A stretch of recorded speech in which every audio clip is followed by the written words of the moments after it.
नमस्कार।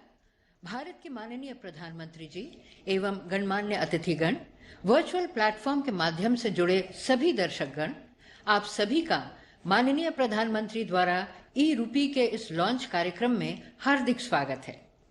आज का दिन बहुत ही ऐतिहासिक है। हमारे साथ इस समय हजारों अस्पताल तथा देश दुनिया से कई हजार लोग जुड़ चुके हैं। सोशल मीडिया सहित सभी प्लेटफॉर्म्स के माध्यम से इस कार्यक्रम से जुड़े लोगों का हम स्वागत करते हैं। ये एक अत्यंत विशेष घड़ी है जब हमारे बीच में माननीय प्रधानमंत्री जी उपस्थित हैं। ई-रूपी के लोकार्पण के इस कार्यक्रम में हम उनका तहे दिल से हार्दिक अभिनंदन करते हैं। अब हमारा विनम्र निवेदन है कि राष्ट्रीय स्वास्थ्य प्राधिकरण के मुख्य कार्यकारी अधिकारी श्री राम सेवक शर्मा जी माननीय प्रधानमंत्री जी तथा अन्य अतिथियों का स्वागत करते हुए आज के समारोह के बारे में चंद शब्द कहें। श्री राम सेवक शर्मा जी। भारत के माननीय प्रधानमंत्री महोदय, राज्यों के महामहिम राज्यपालगण, माननीय वित्त मंत्री महोदया, माननीय स्वास्थ्य एवं परिवार कल्याण और रसायन एवं उर्वरक मंत्री महोदय, माननीय इलेक्ट्रॉनिक्स और सूचना प्रौद्योगिकी मंत्री, माननीय खाद्य और सार्वजनिक वितरण मंत्री, माननीय राज्य मंत्रीगण, केंद्र शासित प्रदेशों के माननीय उपराज्यपालगण, रिजर्व बैंक ऑफ इंडिया के माननीय गवर्नर साहब और अन्य अधिकारीगण, भारत सरकार के सचिवगण, राज्यों और केंद्र शासित प्रदेशों के मुख्य सचिवगण, एनपीसीआई के अधिकारीगण, बैंकों के सीएमडी, सीईओ एवं अन्य अधिकारीगण, प्रधानमंत्री जन आरोग्य योजना से जुड़े एवं अन्य अस्पताल प्रशासक और चिकित्सक, भारत एवं राज्य सरकार के अन्य अधिकारीगण, देवियों और सज्जनों, मैं ई-रूपी के अनावरण के इस अवसर पर आप सभी का हार्दिक अभिनंदन करता हूं। मैं हमारे माननीय प्रधानमंत्री जी का तहे दिल से स्वागत करता हूं, जो इस पहल के पीछे की प्रेरणा रहे हैं और जिन्होंने ई-रूपी को लॉन्च करने के लिए कृपापूर्वक अपनी सहमति व्यक्त की है। ये हम सबके लिए सौभाग्य की बात है। ये ऐतिहासिक माइलस्टोन अगस्त 2014 में शुरू हुई डिजिटल इंडिया यात्रा का एक महत्वपूर्ण पड़ाव है। उस समय हमारे प्रधानमंत्री के गतिशील नेतृत्व में केंद्रीय मंत्रिमंडल ने डिजिटल इंडिया को मंजूरी दी थी। डिजिटल इंडिया माननीय प्रधानमंत्री के सबसे पसंदीदा कार्यक्रमों में से एक है। इस कार्यक्रम की व्यापक दृष्टि भारत को डिजिटली एम्पावर्ड सोसाइटी और नॉलेज इकोनॉमी में ट्रांसफॉर्म करना है। इसके मुख्य आयामों में digital infrastructure as a utility to citizens, software and services on demand और डिजिटल एम्पावरमेंट ऑफ सिटीजन्स शामिल है। टेक्नोलॉजी के क्षेत्र में हमारे देश ने सभी मापदंडों पर ऊंची छलांग लगाई है। आंकड़े उसके गवाह हैं। आज देश में 129 करोड़ लोगों के पास आधार है। हमारे पास 120 करोड़ मोबाइल कनेक्शन और 78 करोड़ इंटरनेट यूजर्स हैं। जैम, जेएएम, ट्रिनिटी, जनधन, आधार और मोबाइल ने financial inclusion, direct benefit transfer और पेमेंट सिस्टम्स को ट्रांसफॉर्म कर दिया है। आज हमारे देश में 80% से अधिक वयस्कों के पास बैंक खाते हैं, जबकि यही आंकड़ा 2014 में मात्र 53% था। हमने जनधन के तहत 42 करोड़ अकाउंट्स खोले हैं। यह एक ऐसा आंकड़ा है जिसकी बराबरी कई विकसित देश भी नहीं कर पाते।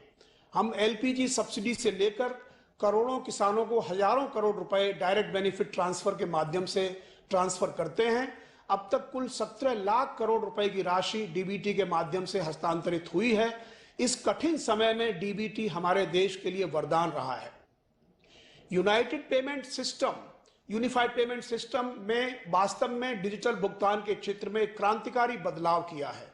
यूपीआई भीम को हमारे माननीय प्रधानमंत्री जी द्वारा दिसंबर 2016 में लॉन्च किया गया था। अपने अस्तित्व के केवल 4.5 वर्षों से भी कम समय में इसने उन सभी डेबिट और क्रेडिट कार्डों को पीछे छोड़ दिया है जो पिछले 40 वर्षों से अस्तित्व में थे। हम यूपीआई पर हर महीने लगभग 300 करोड़ ट्रांजैक्शन कर रहे हैं, जिनका औसत अमाउंट 6 लाख करोड़ रुपए के आसपास है। ये मुफ्त, इंस्टेंटेनियस, इंटरऑपरेबल, रोबस्ट और रिलायबल है। हमारे देश में किसी भी डिजिटल प्लेटफॉर्म के लिए 3 सी जरूरी है। पहला सी कॉस्ट, लागत, ये कम होनी चाहिए, मुफ्त हो तो और भी अच्छा। कन्वीनियंस, सुविधा और कॉन्फिडेंस, विश्वास। यूपीआई इन तीनों पैमानों पर खरा उतरता है। आज भारत में मनी ट्रांसफर एक फोन कॉल करने जितना आसान हो गया है। हमने अपने जन सामान्य की जरूरतों को ध्यान में रखते हुए कई डिजिटल प्रोडक्ट्स और सर्विसेज विकसित किए हैं, जिनमें मुख्य हैं ऑथेंटिकेशन, इलेक्ट्रॉनिक केवाईसी, ई साइन, डिजिटल लॉकर और डिजिटल कंसेंट। ये सभी मेड इन इंडिया प्रोडक्ट्स हैं। इनका उपयोग भी व्यापक रूप से हो रहा है। अब तक 5,600 करोड़ बार आधार का ऑथेंटिकेशन हो चुका है और इसका इस्तेमाल लोग राशन लेने में कर रहे हैं। आज हमारे पास डिजिटल लॉकर पर 430 करोड़ दस्तावेज हैं, जिनमें विभिन्न संस्थानों की डिग्रियां, आधार कार्ड, ड्राइविंग लाइसेंस और पासपोर्ट शामिल हैं। हाल ही में भारत के डिजिटल प्रोडक्ट्स की सूची में टीकाकरण का प्लेटफॉर्म कोविन भी जुड़ गया है। इसे भारत ने बनाया है और सिर्फ 6 महीनों में 45 करोड़ से अधिक लोगों ने इसे इस्तेमाल किया है। हमारे टीकाकरण अभियान, जो विश्व का सबसे बड़ा अभियान है, को जन केंद्रित, पारदर्शी और व्यवस्थित तरीके से संचालित करने में कोविन ने महत्वपूर्ण भूमिका निभाई है। दुनिया में कोई भी प्लेटफॉर्म, चाहे वो सरकारी हो या निजी, इतनी तेजी से इतना बड़ा नहीं हुआ। हमारे माननीय प्रधानमंत्री जी की इच्छा के अनुसार ये प्लेटफॉर्म अब दुनिया के कई देशों को ओपन सोर्स गिफ्ट के रूप में प्रदान किया जा रहा है। दिलचस्प बात यह है कि इनमें से प्रत्येक पहल को पिछले 7 वर्षों में हमारे माननीय प्रधानमंत्री जी ने व्यक्तिगत रूप से मार्गदर्शित किया है। भारत की डिजिटल उड़ान आज सभी के सामने है। प्रधानमंत्री जी का पेपरलेस, प्रेजेंसलेस और कैशलेस गवर्नेंस का विजन आज हकीकत बनता जा रहा है। Minimum government and maximum governance के प्रधानमंत्री जी के निर्देश को प्राप्त करने के लिए टेक्नोलॉजी का भरपूर लाभ हम लोग उठा रहे हैं। ई रूपी का लॉन्च आज उतना ही महत्वपूर्ण है जितना कि 5 साल पहले भीम यूपीआई का लॉन्च था। यह एक पर्सन स्पेसिफिक और पर्पज स्पेसिफिक इंस्ट्रूमेंट है जो यूपीआई के आर्किटेक्चर पर आधारित है। कई बार सरकार किसी उद्देश्य के लिए लाभ हस्तांतरित करती है, लेकिन इस बात पर कोई नियंत्रण नहीं होता कि राशि का उपयोग व्यक्ति द्वारा उसी काम के लिए किया जा रहा है जिसके लिए इसे ट्रांसफर किया गया था। ई रूपी ये सुनिश्चित कर सकेगा। ये रियल टाइम और पेपरलेस है। इसके उपयोग का फलक बहुत ही व्यापक है। अनगिनत क्षेत्रों में इसका उपयोग संभावित है। अभी हम कुछ उपयोगों के बारे में ही सोच सकते हैं। स्वास्थ्य, पोषण, शिक्षा और कृषि कुछ ऐसे क्षेत्र हैं जो ई रूपी से लाभान्वित हो सकते हैं। इसका उपयोग राष्ट्रीय डिजिटल स्वास्थ्य मिशन, जो नेशनल डिजिटल हेल्थ मिशन है, उसमें भी किया जाएगा। मैं इसकी अनुमति देने के लिए आरबीआई के गवर्नर श्रीमान शक्तिकांत दास जी और समयबद्ध तरीके से इसके कार्यान्वयन में नेतृत्व प्रदान करने के लिए श्री देवाशीष पंडा जी, सचिव वित्तीय सेवा विभाग को धन्यवाद देना चाहता हूं। इस अवसर पर मैं एनपीसीआई टीम और श्री दिलीप आसबे के प्रति धन्यवाद और आभार व्यक्त करना चाहता हूं, जिन्होंने कुछ ही समय में रिकॉर्ड में इसे तैयार किया है। इसके अलावा सभी बैंकों और अन्य संस्थानों को धन्यवाद जो इशूअर्स और एक्वायरर के इकोसिस्टम में शामिल हो गए हैं। उन्होंने इतने कम समय में अपना सिस्टम बनाया और परखा है। हम स्वास्थ्य मंत्रालय में इस प्रणाली के पहले उपयोगकर्ता होने के लिए सौभाग्यशाली हैं। माननीय स्वास्थ्य और परिवार कल्याण मंत्री श्रीमान मनसुख मांडविया जी और स्वास्थ्य सचिव श्री राजेश भूषण जी ने भी इस यात्रा का मार्गदर्शन किया है। उनके प्रति हमारा विशेष आभार। एक बार फिर मैं भारत के माननीय प्रधानमंत्री, महामहिम राज्यपालों, माननीय मंत्रियों और इस अवसर पर उपस्थित सभी बहनों और भाइयों का स्वागत और अभिनंदन करता हूं। जय हिंद। धन्यवाद श्री आर एस शर्मा जी, हमारे गणमान्य अतिथियों का स्वागत करने के लिए और हमें ई रूपी के बारे में अवगत कराने के लिए। और अंततः वो क्षण आ ही गया है जिसका हम सबको बेसब्री से इंतजार था। माननीय प्रधानमंत्री श्री नरेंद्र मोदी जी अपने कर कमलों से अब ई रूपी लॉन्च वीडियो का अनावरण कर ई रूपी को राष्ट्र को समर्पित करेंगे। भारत के यशस्वी प्रधानमंत्री श्री नरेंद्र मोदी जी के नेतृत्व में आज विकासोन्मुखी और कल्याणकारी योजनाओं का सीधा और पूरा लाभ लोगों तक पहुंच रहा है। प्रधानमंत्री जी के संकल्प और विकास मंत्र सबका साथ, सबका विकास, सबका विश्वास की एक मजबूत ताकत है डिजिटल इंडिया। डिजिटल इंडिया के समाधान और नवाचार लोगों की जिंदगी को बेहतर बनाने में लगातार योगदान दे रहे हैं। ऐसे कई प्लेटफॉर्म्स आज भारत को डिजिटली सक्षम समाज के रूप में स्थापित करने में महत्वपूर्ण भूमिका निभा रहे हैं। साथियों, मिनिमम गवर्नमेंट मैक्सिमम गवर्नेंस के सिद्धांतों पर चलते हुए सरकार और जनता के बीच, सिस्टम और सुविधाओं के बीच, समस्याओं और सर्विस के बीच गैप कम करना, इनके बीच की मुश्किलें खत्म करना और जन सामान्य की सुविधा बढ़ाना ये समय की मांग रहा है। और इसलिए डिजिटल इंडिया सामान्य नागरिक को सुविधा और उनके एम्पावरमेंट का एक बहुत सशक्त माध्यम है। देश के हर वर्ग ने, समाज के हर तबके ने टेक्नोलॉजी आधारित ऐसे कई प्लेटफॉर्म्स को बहुत ही कार्यकुशल, प्रभावी और किफायती तरीके से अपनाया है। डिजिटल इंडिया के इसी संकल्प को आगे बढ़ाती एक नई पहल है ई-रूपी। यह भारत के सबसे सफलतम पेमेंट प्लेटफॉर्म भीम यूपीआई पर आधारित है। ई-रूपी आरबीआई स्वीकृत एक प्रीपेड ई वाउचर है जिसे एनपीसीआई यानी भारतीय राष्ट्रीय भुगतान निगम ने वित्तीय सेवा विभाग और बैंकों के सहयोग से विकसित किया है। ई-रूपी विशिष्ट सेवा के भुगतान के लिए लाभार्थी को जारी किया जाता है। यह एक क्यूआर कोड या एसएमएस स्ट्रिंग आधारित ई वाउचर है जिसे लाभार्थी के मोबाइल पर भेजा जाता है। इस कोड के माध्यम से सेवा प्रदाता के अकाउंट में डायरेक्ट फंड ट्रांसफर किया जाता है। सरकारी संस्थाएं, कॉरपोरेट या कोई भी सेवा प्रायोजक अपने पार्टनर बैंक की मदद से ई-रूपी वाउचर जनरेट कर सकते हैं। सेवा प्रदाता केंद्र पर लाभार्थी ई-रूपी के माध्यम से भुगतान कर सकते हैं। सेवा प्रदाता केंद्र वाउचर के रूप में मिले क्यूआर कोड या एसएमएस को स्कैन करेंगे। लाभार्थी के वेरिफिकेशन के लिए एक कोड लाभार्थी के मोबाइल नंबर पर भेजा जाएगा। वेरिफिकेशन हो जाने पर तुरंत भुगतान होने की पुष्टि हो सकेगी। यह वाउचर कैशलेस और कॉन्टैक्टलेस है। इसका उपयोग सिर्फ एक बार ही किया जा सकता है। यह पूरी तरह से सुरक्षित और विश्वसनीय है।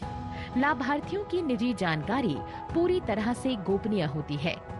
ई-रूपी सुनिश्चित करता है सेवाओं की टारगेटेड और लीक प्रूफ डिलीवरी, वितरण प्रणाली के सरलीकरण के साथ साथ न्यूनतम प्रशासनिक लागत।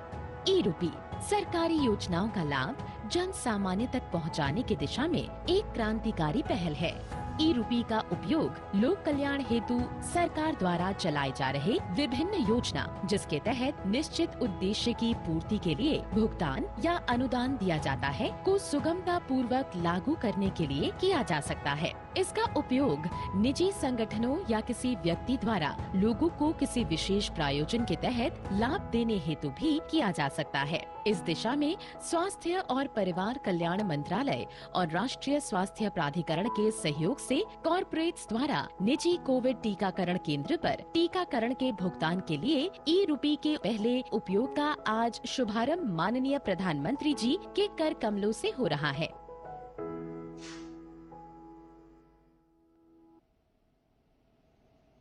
सचमुच ई-रूपी डिजिटल भारत की ओर एक बहुत ही मजबूत कदम है। अब माननीय प्रधानमंत्री जी की अनुमति से ई-रूपी का कोविड-19 वैक्सीनेशन के लिए शुभारंभ करेंगे। आइए हम आपको ले चलते हैं वैक्सीनेशन सेंटर पर।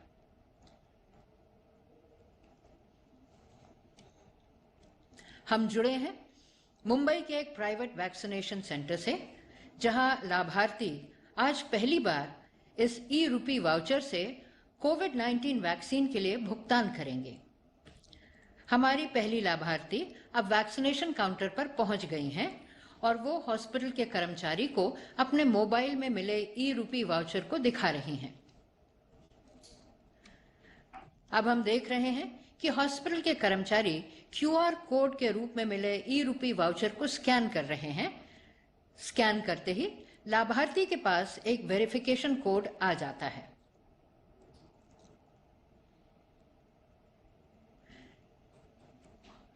ये वेरिफिकेशन कोड लाभार्थी हॉस्पिटल के कर्मचारी को बताती हैं। Thank you. Verification code enter करते ही ई-रूपी वाउचर रिडीम हो गया है और इस तरह उसके वैक्सीन का भुगतान ई-रूपी के माध्यम से सफल हो जाता है। अब लाभार्थी कोविड-19 वैक्सीन लगवाने जा रही हैं। जैसा कि हम सबने देखा, ई रूपी के माध्यम से वैक्सीन का भुगतान मात्र कुछ ही मिनट में बिल्कुल कैशलेस, कॉन्टैक्टलेस और सुगमता पूर्वक हुआ।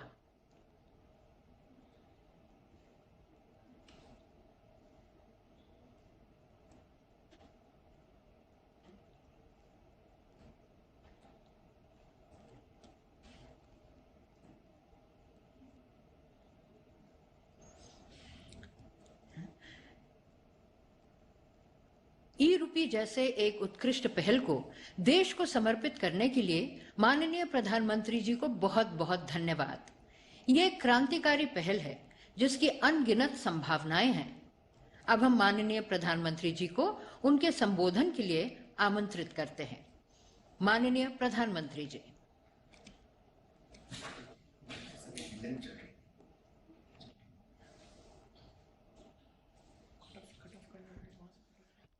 नमस्कार। इस महत्वपूर्ण कार्यक्रम में देश भर से जुड़े सभी राज्यपाल महोदय, लेफ्टिनेंट गवर्नर्स, केंद्रीय मंत्रिमंडल के मेरे साथीगण, रिजर्व बैंक के गवर्नर, राज्यों के मुख्य सचिव, अलग अलग इंडस्ट्री एसोसिएशन से जुड़े साथीगण, स्टार्टअप, फिनटेक की दुनिया से जुड़े मेरे युवा साथी, बैंकों के वरिष्ठ अधिकारीगण और मेरे प्यारे भाइयों और बहनों, आज देश डिजिटल गवर्नेंस को एक नया आयाम दे रहा है। ई रूपी वाउचर देश में डिजिटल ट्रांजैक्शन को, डीबीटी को और प्रभावी बनाने में बहुत बड़ी भूमिका निभाने वाला है। इससे टारगेटेड, ट्रांसपेरेंट और लीकेज फ्री डिलीवरी में सभी को बड़ी मदद मिलेगी। 21वीं सदी का भारत आज कैसे आधुनिक टेक्नोलॉजी की मदद से आगे बढ़ रहा है, टेक्नोलॉजी को लोगों के जीवन में जोड़ रहा है, ई रूपी उसका भी एक प्रतीक है। और मुझे खुशी है कि ये शुरुआत उस समय हो रही है जब देश आजादी के 75 वर्ष पर अमृत महोत्सव मना रहा है। और ऐसे समय में देश ने फ्यूचरिस्टिक रिफॉर्म का एक और अहम कदम बढ़ाया है। साथियों, सरकार ही नहीं, अगर कोई सामान्य संस्था या संगठन किसी के इलाज में, किसी की पढ़ाई में या दूसरे काम के लिए कोई मदद करना चाहता है तो वो कैश के बजाय ई रूपी दे पाएगा। इससे सुनिश्चित होगा कि उसके द्वारा दिया गया धन उसी काम में लगा है जिसके लिए वो राशि दी गई है।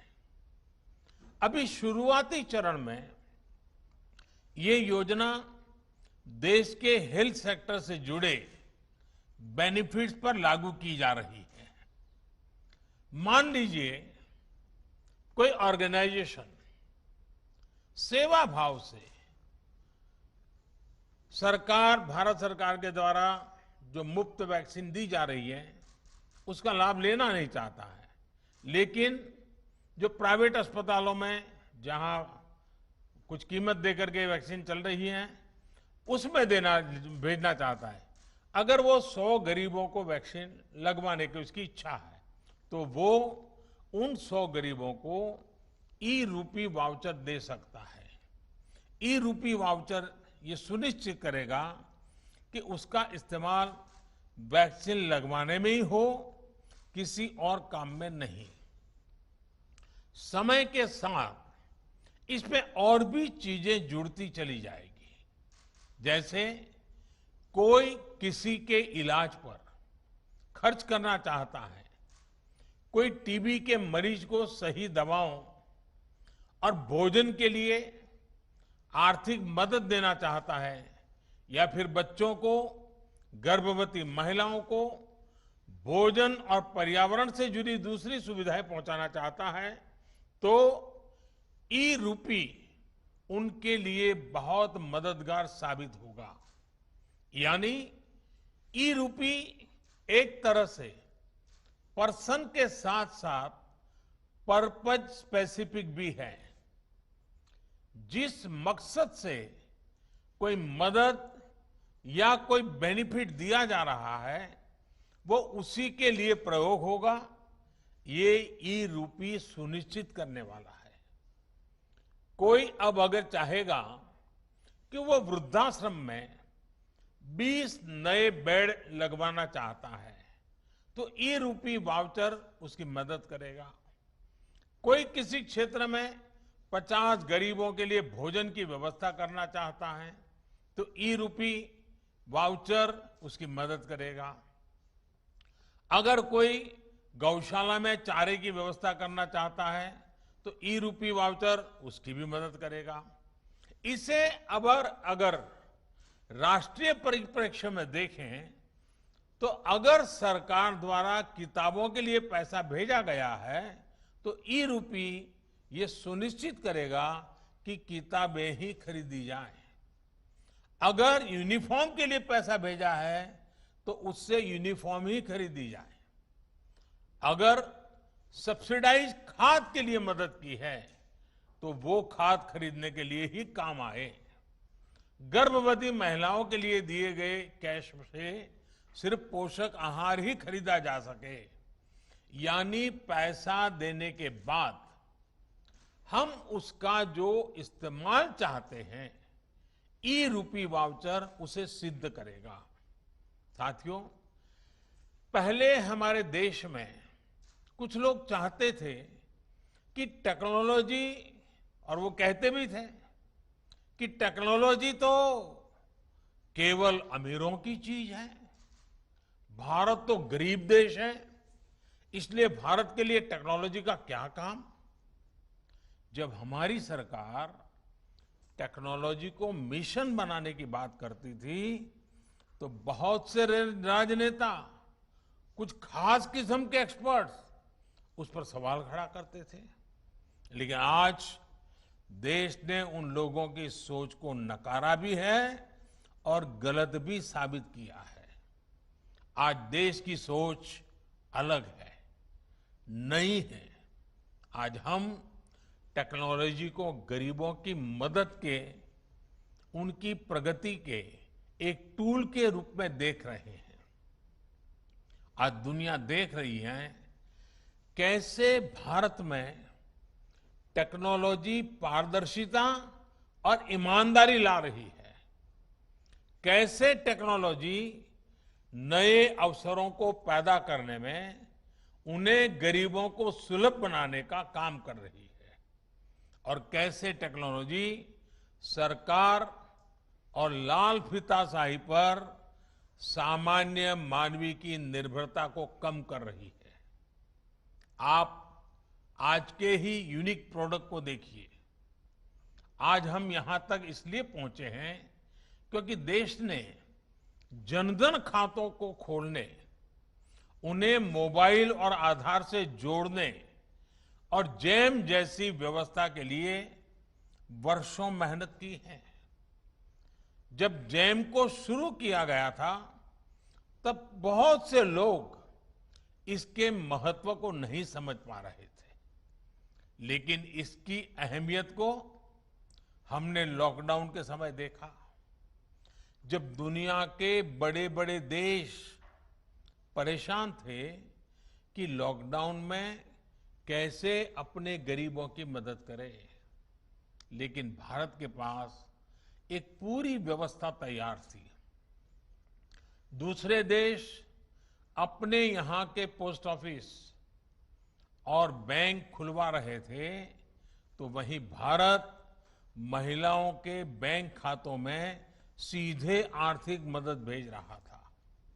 भारत में अब तक डायरेक्ट बेनिफिट ट्रांसफर के जरिए करीब 17.5 लाख करोड़ रुपए सीधे लाभार्थियों के खाते में भेजे जा चुके हैं।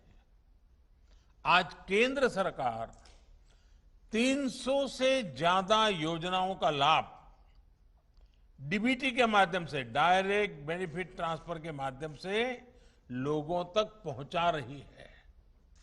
लगभग 90 करोड़ देशवासियों को इसके तहत किसी न किसी रूप में लाभ हो रहा है। राशन हो, एलपीजी गैस हो, इलाज हो, स्कॉलरशिप हो, पेंशन हो, मजदूरी हो, घर बनाने के लिए मदद हो, ऐसे अनेक लाभ डीबीटी से मिल रहे हैं। पीएम किसान सम्मान निधि के तहत 1,35,000 करोड़ रुपए सीधे किसानों के बैंक अकाउंट में पहुंचाए गए हैं।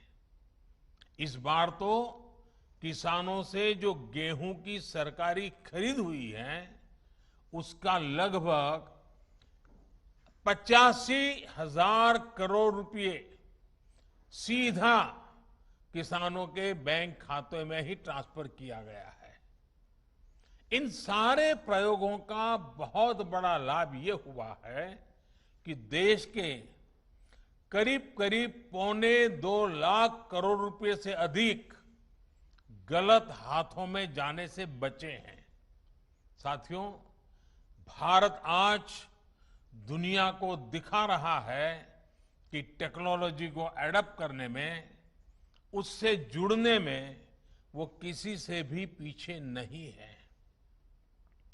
इनोवेशंस की बात हो, सर्विस डिलीवरी में टेक्नोलॉजी के इस्तेमाल हो, भारत दुनिया के बड़े देशों के साथ मिलकर ग्लोबल लीडरशिप देने की क्षमता रखता है।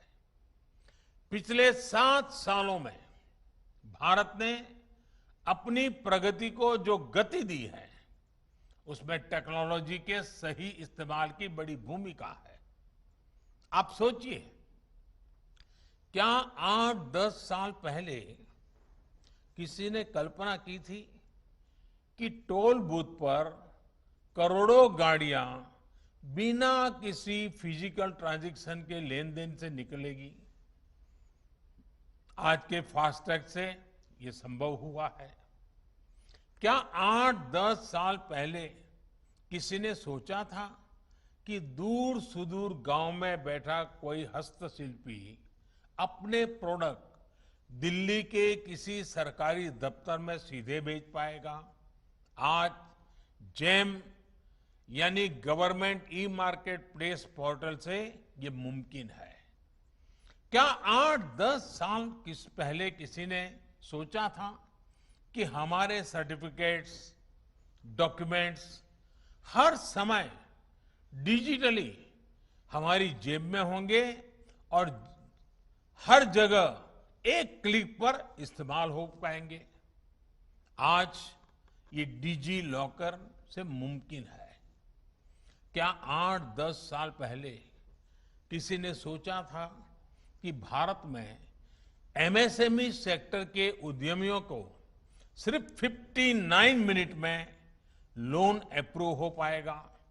आज भारत में ये भी मुमकिन है।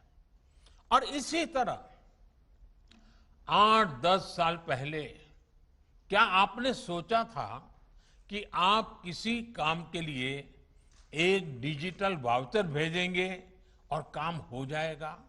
आज ये भी ई रूपी के जरिए मुमकिन हो चुका है। मैं ऐसे कितने ही उदाहरण आपको गिना सकता हूं। इस महामारी के दौरान भी देश ने तकनीक की ताकत को महसूस किया है। आरोग्य सेतु ऐप का उदाहरण भी हमारे सामने है। आज ये ऐप सबसे ज्यादा डाउनलोडेड ऐप में से एक है। इसी तरह कोविन पोर्टल भी आज हमारे वैक्सीनेशन प्रोग्राम में, वैक्सीनेशन सेंटर के चयन में रजिस्ट्रेशन में, वैक्सीन सर्टिफिकेट प्राप्त करने में देशवासियों की बड़ी मदद कर रहा है। पुरानी व्यवस्था चल रही होती तो वैक्सीनेशन लगवाने के बाद सर्टिफिकेट के लिए दौड़ना पड़ रहा होता। दुनिया के कई बड़े देशों में भी आज पेपर पर हाथ से लिख करके सर्टिफिकेट दिया जा रहा है, लेकिन भारत के लोग एक क्लिक में डिजिटल सर्टिफिकेट डाउनलोड कर रहे हैं।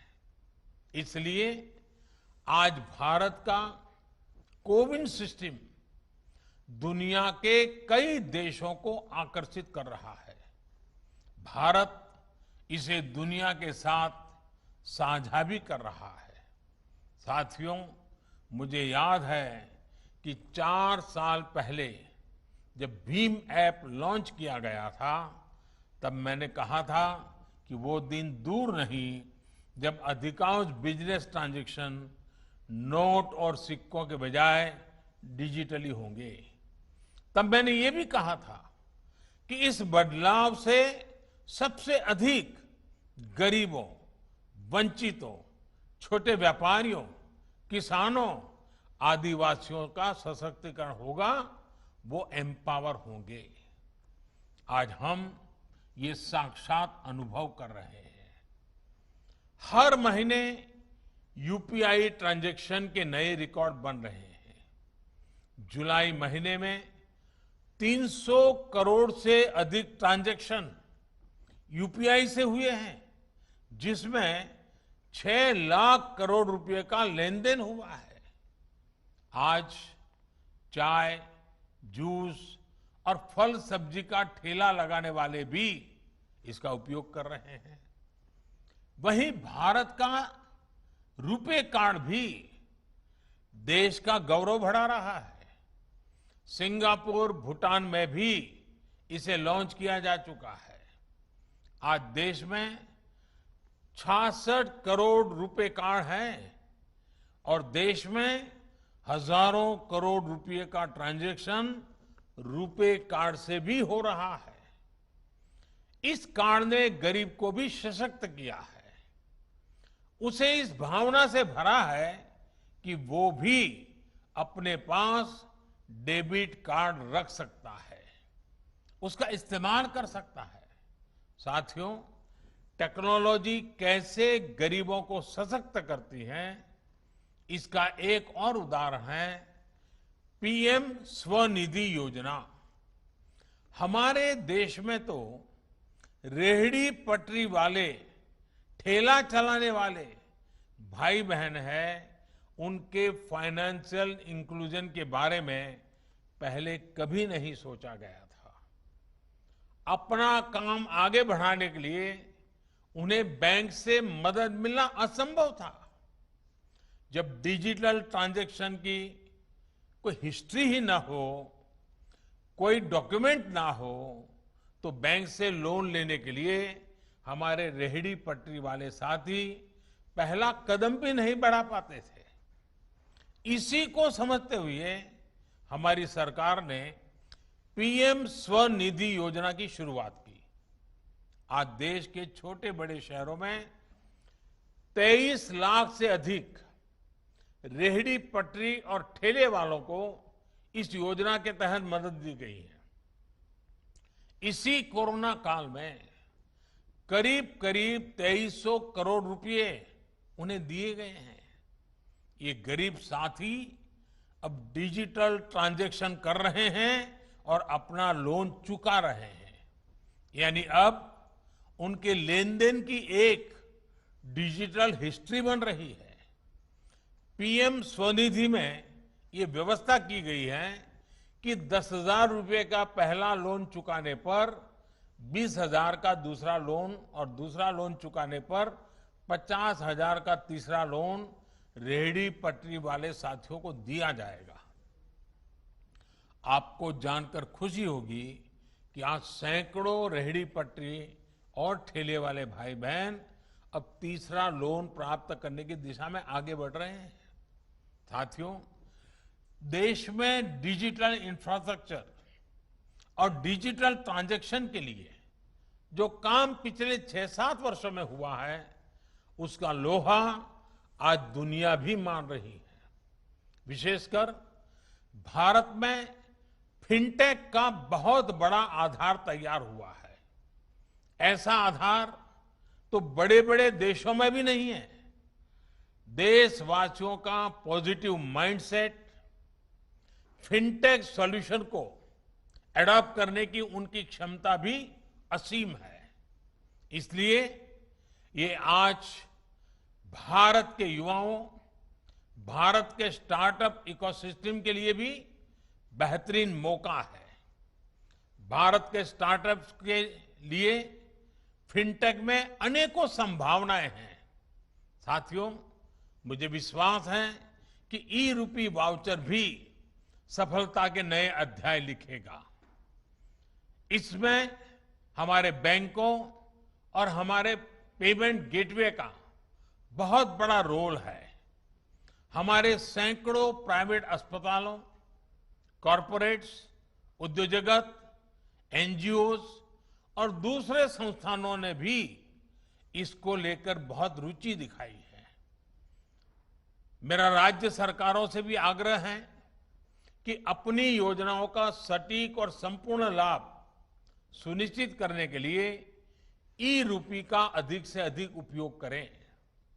मुझे विश्वास है कि हम सभी की ऐसी ही सार्थक साझेदारी एक ईमानदार और पारदर्शी व्यवस्था के निर्माण को और गति देगी।